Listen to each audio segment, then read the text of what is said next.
വൈദ്യുതി പോസ്റ്റ് വാടകയായി ഉയർന്ന നിരക്ക് ഈടാക്കുന്നതിൽ KSEBിക്കെതിരെ പ്രതിഷേധവുമായി Kerala cable TV operators association. Charge വർധനയ്ക്കെതിരെ മാർച്ച് 17 മുതൽ 21 വരെ സെക്രട്ടേറിയറ്റ് പടിക്കൽ സമരപരമ്പരയ്ക്ക് തുടക്കം കുറിക്കും.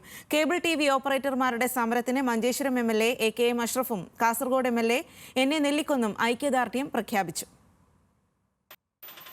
സ്വയം തൊഴിൽ സംരംഭകരായ കേബിൾ TV ഓപ്പറേറ്റർമാർക്ക് ആശ്വാസമായി വൈദ്യുതി പോസ്റ്റ് വാടക നിരക്ക് പുതുക്കി നിശ്ചയിച്ചുകൊണ്ട് സർക്കാർ ഉത്തരവിറക്കിയിരുന്നു. എന്നാൽ ഈ ഉത്തരവ് മറികടന്ന് ബ്രോഡ്ബാൻഡ് സേവനത്തിന് വൻകിട ടെലികോം കമ്പനികൾ നിശ്ചയിച്ച ഉയർന്ന നിരക്കാണ് KSEB ഇപ്പോഴും ഈടാക്കിക്കൊണ്ടിരിക്കുന്നതെന്നാണ് കേബിൾ ഓപ്പറേറ്റർമാരുടെ ആക്ഷേപം. ഉയർന്ന നിരക്ക് പിൻവലിച്ച് ബ്രോഡ്ബാൻഡ് ഡിജിറ്റൽ കേബിൾ നിരക്കുകൾ ഏകീകരിക്കണമെന്നാണ് ഇവരുടെ ആവശ്യം. വിവിധ ആവശ്യങ്ങൾ ഉന്നയിച്ച് മഞ്ചേശ്വരം MLA AKM അഷ്റഫിനും കാസർഗോഡ് MLA NA നെല്ലിക്കുന്നിനും കേബിൾ TV ഓപ്പറേറ്റേഴ്സ് അസോസിയേഷൻ നിവേദനം നൽകി. KSEBയുടെ ചാർജ് വർധനയ്ക്കെതിരെ മാർച്ച് 17 മുതൽ 21 വരെ സെക്രട്ടേറിയറ്റ് പടിക്കൽ നടക്കുന്ന സമരപരമ്പരയ്ക്ക് MLAമാർ ഐക്യദാർഢ്യം പ്രഖ്യാപിച്ചു.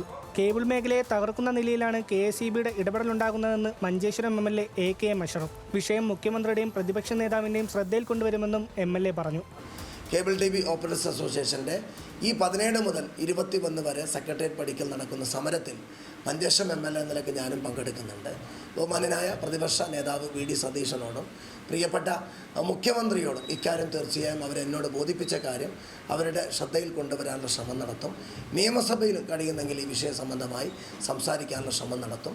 17 മുതൽ 21 വരെ നടത്തുന്ന ഈ സമരത്തിന് എല്ലാവിധ ഐക്യദാർഢ്യവും പിന്തുണയും പ്രഖ്യാപിക്കും. കേബിൾ TV കച്ചവട സംരംഭമല്ലെന്നും KSEB തോന്നിയ പോലെ ചാർജ് ഈടാക്കുന്നത് അംഗീകരിക്കാനാകില്ലെന്നും കാസർഗോഡ് MLA NA നെല്ലിക്കുന്ന് പറഞ്ഞു. ഓപ്പറേറ്റർമാരുടെ ആവശ്യങ്ങൾ ന്യായമാണെന്നും NA നെല്ലിക്കുന്ന് MLA ചൂണ്ടിക്കാട്ടി.